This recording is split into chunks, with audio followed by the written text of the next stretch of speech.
We have a great guest tonight. Sam Antar is a forensic accountant who has a very colorful past we'll dig into here in a bit. He is the man that dug all of this up on Letitia James.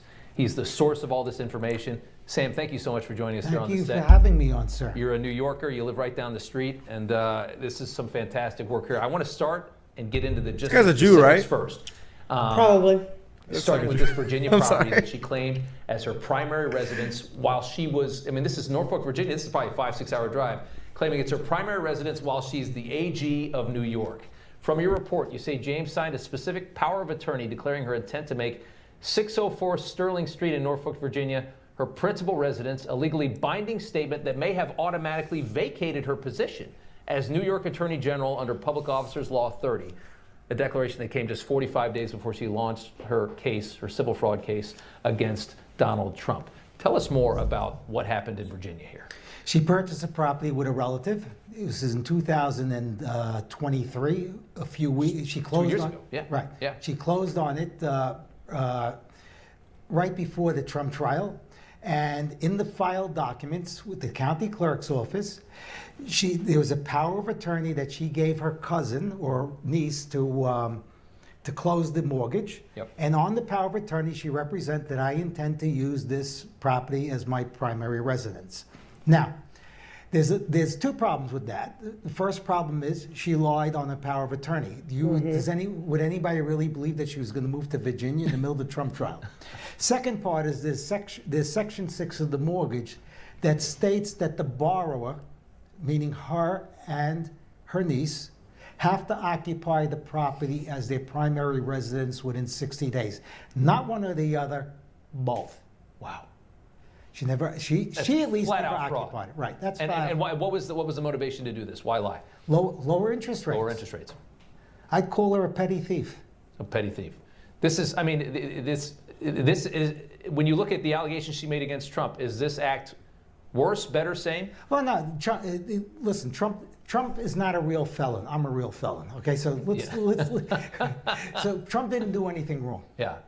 You don't see anything wrong in the case you made against Trump? You think, I mean, obviously, the jury here thought that he did something wrong.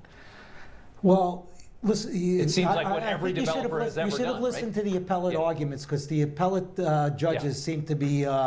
It seems like they're going to write an opinion that's going to vacate the entire case. Yeah. Okay. Yeah. It's because, I mean, that's good to know. Obviously, we were all astounded by what they charged him for that. That penalty was ridiculous. I want to move on here. Let's talk about Brooklyn, New York. This is her actual main residence. Yeah. She walked out of this house this morning, a townhouse she owns. It's a multifamily home. You discovered James has been claiming that her townhouse is a 4-unit dwelling when it actually has 5 units. Why would she do this? To obtain lower mortgage rates. Again, motivation. if 1 to 4 units has different underwriting guidelines, and also insurance too, by the way, insurance for it. Whereas if it's 5 or more units, it's considered a commercial property and also subject to different insurance guidelines. Right. She repeatedly lied because there's a certificate of occupancy that states that it's 5 units. And in New York, that rules. And it's unbelievable that complaints were filed with the Department of Buildings, and they wrote it off as a minor problem, minor error.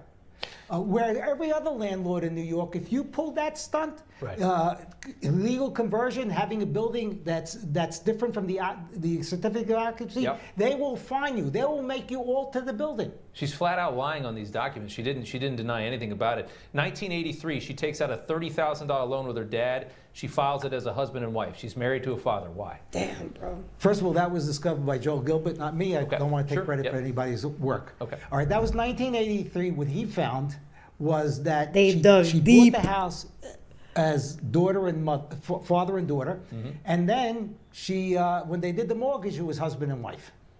Wow. As husband and wife. Also, you get different underwriting as husband and wife than as you buy it as partners or 2 family members. We have. And now this is different from the Brooklyn home. This is a different property. I think it was in Queens. In Queens, yeah. It's a long time ago. This is 41 years ago, 42 years ago. We have allegations of flying. Does this guy have a history of like being a private investigator or something? No, he was a felon. That's why he said Trump is not a real felon. I'm a real felon. Well, what did he do? He's gonna say it now. Something about fraud. He was a professional fraudster. Takes one to know. Yeah, he was a professional fraudster. Went to the FBI. The FBI taught him whatever, and then he ended up now doing accounting investigation, and he ended up running into this. That's crazy. Insane. Private on taxpayer money, almost $42,000 to places like Martha's Vineyard, Puerto Rico. We have luxury hotels with mischaracterized unofficial filings. What can you tell us here? Let's break it down. Between 2021 and 2022, she used private jets to get around, spent $42,000 of taxpayer money. The vendor she spent the money on was called Venture Jets. No other government agency, because the information is out there, back to 2014 ever used Venture Jets or for private jet travel, period. Yeah. Then in 2022, when the government stops paying for it, her campaign starts paying for it. Now, let's go back to this stuff that the taxpayers paid for. If you align the payments for Venture Jets and those trips, because you don't pay jet travel net 30 days, you pay it COD, cash on delivery. Yeah. Okay. Some of those trips align with major campaign events that she was attending. That's a problem. That's a big. She has a lot of problems here. Right. It's unbelievable reporting. Oh, yeah. We've dug through. I think the bulk of of what you have found. I believe. Real quick before I let you go, you have a past. Yes. And tell us how you got so good at what you just did with what you worked on this for 7 months. How'd you get so good at this? Because I was a criminal for 20 years, and I was very good at doing what I did as a criminal. Morality aside, Yeah. the FBI saw a talent in me, and they See? helped me out going forward after the Crazy Eddie case.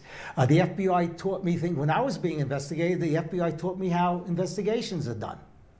All of the beatings that the FBI gave me when I was doing crime made me into a better human being.